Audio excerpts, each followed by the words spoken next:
नमस्कार। हिंदी निधि में आप सभी का स्वागत है। आज का हमारा विषय है उत्तराखंड का हिंदी साहित्य। आज इस विषय के अंतर्गत हम श्रीमती तारा पांडे की कविता सती की व्याख्या देखेंगे। ये कविता BA 6 सेमेस्टर के पाठ्यक्रम में सम्मिलित है, इसलिए इस कविता के भाव को समझना इस स्तर के छात्र छात्राओं के लिए अत्यंत आवश्यक है। इसीलिए इस कविता को लेकर मैं उपस्थित हुई हूँ। उत्तराखंड के हिंदी कवियों में श्रीमती तारा पांडे का नाम अत्यंत आदर और सम्मान के साथ लिया जाता है। इनका जन्म दिसंबर 1915 को श्री मनमोहन जोशी के घर में हुआ था। जब ये मात्र 2.5 वर्ष की थी, इनकी माताजी का देहांत हो गया था और जब ये 13 वर्ष की थी तो इनका विवाह डॉक्टर पुरुषोत्तम पंत के साथ हुआ। किंतु विवाह के 2 वर्ष बाद ही यह राज्य अक्षमा की बीमारी से ग्रस्त हो गई थी और यही बीमारी इनकी मृत्यु का कारण भी बनी थी। श्रीमती तारा पांडे की काव्य यात्रा का आरंभ छायावाद काल में हुआ था। इनकी पहली कविता पुष्पवाटिका मानी जाती है। इस कविता को इन्होंने अपनी बीमारी की अवस्था में ही लिखा था। इसके बाद इनकी कविताएं अनेक पत्र पत्रिकाओं में प्रकाशित होती रहीं। इनका कविता संग्रह सीकर 1934 में प्रकाशित हुआ और इसके बाद समय समय पर इनके बहुत से काव्य संग्रह प्रकाशित हुए, जिसमें शुकपिक, गोधुली, रेणुकी, विरंची, गीतों के पंख, पुष्पहास, आभा, रेखाएं आदि महत्वपूर्ण हैं। इनकी कविताओं की रचनावली तारा पांडे रचनावली नाम से 5 खंडों में सिद्धार्थ पब्लिकेशन नई दिल्ली के द्वारा प्रकाशित हो चुकी है। वास्तव में तारा पांडे की काव्य यात्रा का आरंभ छायावाद के समय से हुआ, इसलिए इनकी कविताओं में छायावादी कविता के तत्वों को भी देखा जा सकता है। इनकी कविता सती, इस कविता की कुछ पंक्तियों की व्याख्या मेरे द्वारा इससे पहले वीडियो में करी जा चुकी है, इसलिए उससे आगे की कविता का भाव हम इस वीडियो के माध्यम से समझने का प्रयास करेंगे।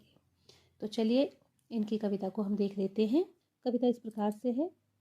बिना शंभु की आज्ञा के तब सती बनाया सीता वेश, उसी विपिन में गई धीर पद जहाँ विचरते थे अवधेश।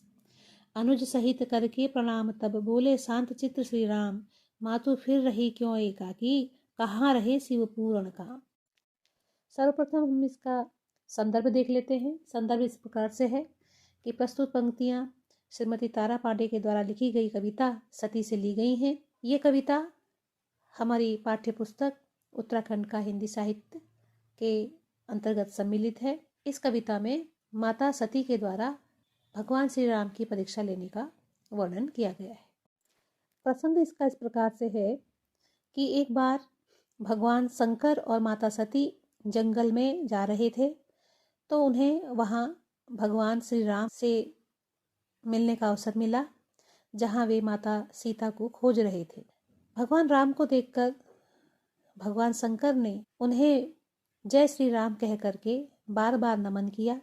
यह देखकर सती माता आश्चर्य में पड़ गई कि कहाँ महादेव सभी देवताओं में श्रेष्ठ और कहाँ राम, जो कि सीता माता के विरह में अत्यंत दीनहीन हैं।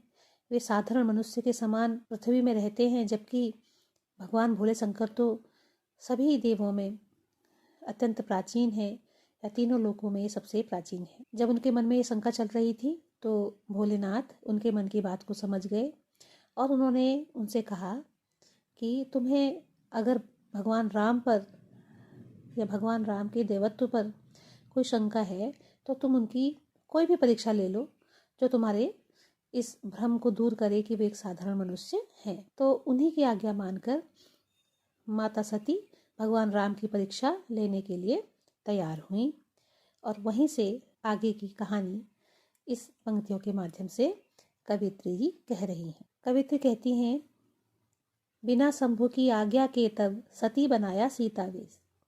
बिना शंभु की आज्ञा अर्थात बिना शिव से पूछे या उनकी आज्ञा लिए तब सती बनाया सीता वेश। जो माता सती है उन्होंने सीता का वेश धारण कर लिया, अपना रूप सीता के रूप में परिवर्तित कर दिया, क्योंकि वो देवी थी और उनके पास ऐसी शक्ति थी कि वे अपना रूप किसी भी रूप में परिवर्तित कर सकती थी। तो उन्होंने सीता का रूप धारण कर लिया। उसी विपिन में गई धीर पद, और फिर वह धीरे से उसी विपिन में, विपिन अर्थात जंगल में जहाँ भगवान राम सीता माता को ढूंढ रहे थे, उसी जंगल में फिर से गई जहाँ विचरते थे अवधेश। अवधेश अर्थात भगवान राम जहाँ घूम रहे थे, जहाँ माता सीता को ढूंढ रहे थे, उसी विपिन में, उसी जंगल में जाकर गई, उसी जंगल में गई। अनुज सहित करके प्रणाम तब बोले शांत चित्त श्री राम। भगवान श्री राम ने जब उनको देखा तो अनुज सहित अर्थात अपने छोटे भाई लक्ष्मण के साथ उन्होंने उन्हें प्रणाम किया और शांत मन से उनसे कहा, मातु फिर रही क्यों एकाकी, कि हे माता आप यहाँ पर एकाकी क्यों हैं, अकेले क्यों घूम रही हैं, कहाँ रहे शिव पूर्ण काम, भगवान शिव आपके साथ क्यों नहीं हैं, वे कहाँ चले गए, सबकी मनोकामनाओं को पूर्ण करने वाले भगवान शिव कहाँ हैं। कंपित तन पीले पत्ते सा, मुख विवरण कुछ कह न सकी, चली शीघ्रता से दुखित हो, नहीं एक पल वहां रुकी।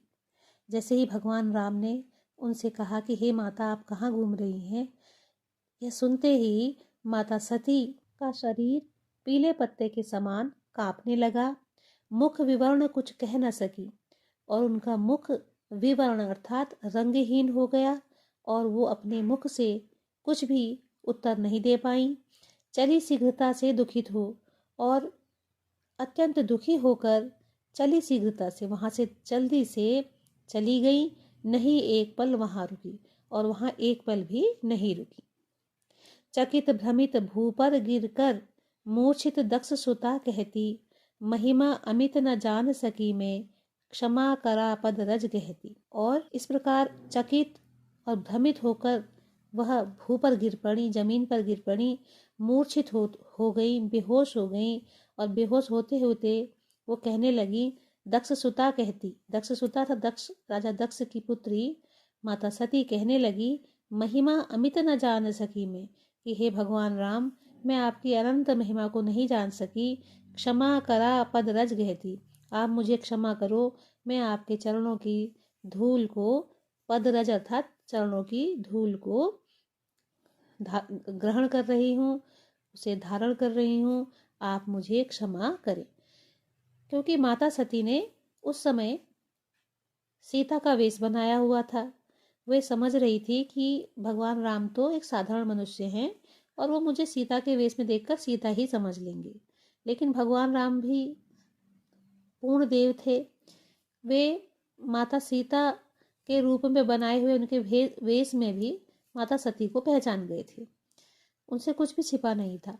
और यह जो वो परीक्षा लेने आई थी तो उसमें वो खरे उतरे थे, इसलिए माता सती जो है वो अपने इस जो उन्होंने परीक्षा लेने का कार्य किया था उस पर बहुत ज़्यादा दुखी हुई कि मैंने ये गलत कार्य किया और वो इसके लिए उनसे क्षमा मांग रही थी। आँख खुली जब देवी सती की, वहाँ नहीं था तब कोई, अपने ही अपराध बोध से दक्ष नंदनी मन में रोई। जब उनकी आंख खुली, जब वो बेहोश हो गई, उसके बाद जब वो होश में आई तो उन्होंने देखा कि वहाँ तो कोई भी नहीं है और फिर उन्हें अपने इस करे हुए कार्य पर बहुत ही अपराध का सा एहसास हुआ। उनको लगा कि उन्होंने बहुत गलत कार्य किया और इसीलिए वे मन ही मन में रोने लगी। धीरे धीरे पति समक्ष जा सती नमन करके बोली, जय हो हे देवाधिदेव की, शिव ने तब आंखें खोली। धीरे धीरे पति समक्ष जा, अब वो फिर धीरे धीरे थके हुए कदमों से अपने पति भगवान शंकर के पास जाकर पहुंची और उनको नमन करके बोली, जय हो हे देवाधिदेव, कि हे देवाधिदेव आपकी जय हो। और जब उन्होंने उनका जयकारा लगाया तो शिव ने तब आंखें खोली, तब उन्होंने अपनी जो ध्यानावस्था से आंखें खोल दी, क्योंकि भगवान शिव हमेशा ध्यानावस्था में बैठे रहते हैं। मुख पर थी विषाद की रेखा, सजल बने थे नील नयन, कांप रही थी देह लता सी, शिव ने मूदे निज लोचन। जब भगवान शंकर ने सती को देखा तो उनको दिखाई दिया कि माता सती के मुख पर विषाद की रेखा है, दुख की छाया है और उनके जो नयन हैं, जो उनके नील कमल के समान जो सुंदर नेत्र हैं, उस पर उसमें जल भरा हुआ है, अर्थात आंखों में आंसू हैं काँप रही थी देह लता सी, उनकी जो संपूर्ण देह है, जो उनका शरीर है, वो लता के समान काँप रहा था। शिव ने मूदे निज लोचन, उन्हें देखकर भगवान शिव ने फिर से अपनी आंखें बंद कर ली। इष्ट देव है राम हमारे, जननी है सीता माता, सती बनाया वही रूप जब, अब कैसे जुड़ता नाता। भगवान शंकर बोले कि भगवान राम तो हमारे इष्ट देव हैं और माता सीता हमारी जननी अर्थात माता के समान है। सती बनाया वही रूप जब, अब जब सती ने सीता का रूप धारण ही कर लिया तो अब कैसे जुड़ता नाता, अब फिर पति पत्नी का नाता कैसे जुड़ सकेगा। मतलब माता सती ने सीता का वेश धारण कर लिया, सीता के रूप में आ गई, तो अब वो एक माँ के रूप में आ गई। तो इसलिए भगवान शिव बोले कि अब आपका और मेरा पति पत्नी का सा संबंध होना संभव नहीं है, क्योंकि अब आप मेरी माता के रूप में आ गई हैं। इस तन से अब नहीं मिलेंगे यही प्रतिज्ञा करनी है, नभवाणी भी प्रतिध्वनि करती लाज सती की धरनी है। अब वो कहते हैं कि इस तन से अब नहीं मिलेंगे, अब हम पति पत्नी की तरह रह नहीं पाएंगे, अब हमें यही प्रतिज्ञा करनी है, अब हमको यह प्रण करना है कि अब हम पति पत्नी के रूप में नहीं रहेंगे। नभवाणी भी प्रतिध्वनि करती और आकाशवाणी भी हुई कि लाज सती की धरनी है, कि अब सती की आपको रक्षा करनी है, माता रूप में या जैसे भी है उनकी रक्षा करनी है। सती बैठती सन्मुख पति के, वाम भाग रहता सूना, अपनी स्थिति को देख समझ कर मन का दुख होता दूना। अब माता जो सती है वो भगवान शंकर के वाम भाग अर्थात जो पत्नी का स्थान है वहां पर नहीं बैठती थी, वो हमेशा सन्मुख अर्थात पति के सामने बैठती थी, पत्नी के स्थान पर नहीं बैठती थी। अपनी स्थिति को देख समझकर मन का दुख होता दूना, और उन्हें अपनी इस स्थिति को देखकर और समझकर उनका जो दुख है वो दिन रात बढ़ता जाता था। दुख सुख से ऊपर उठकर ही शिव समाधि में खो जाते, किंतु सती के मन के भीतर दुख के गहन जलद छाते।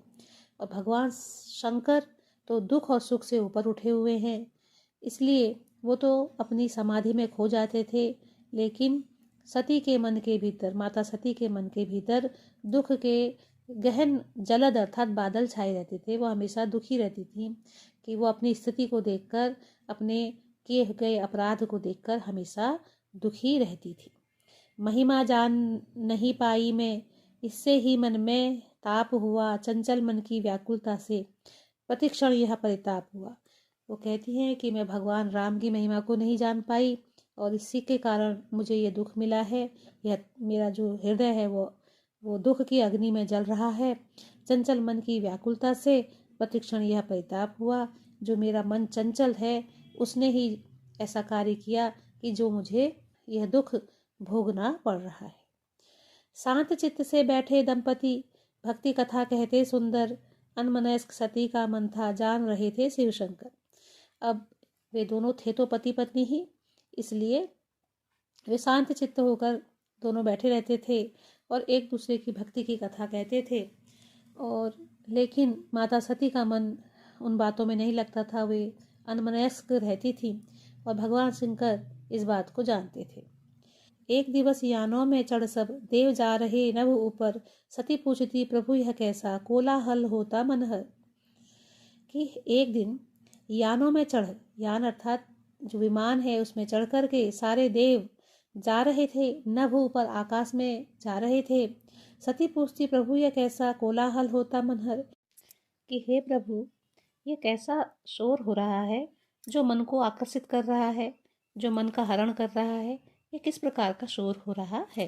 नीलकंठ तब हंसकर बोले प्रिय तुम्हारे पितृ चरण, करते यज्ञ महान आज हैं, जाते वहीं देवतागण।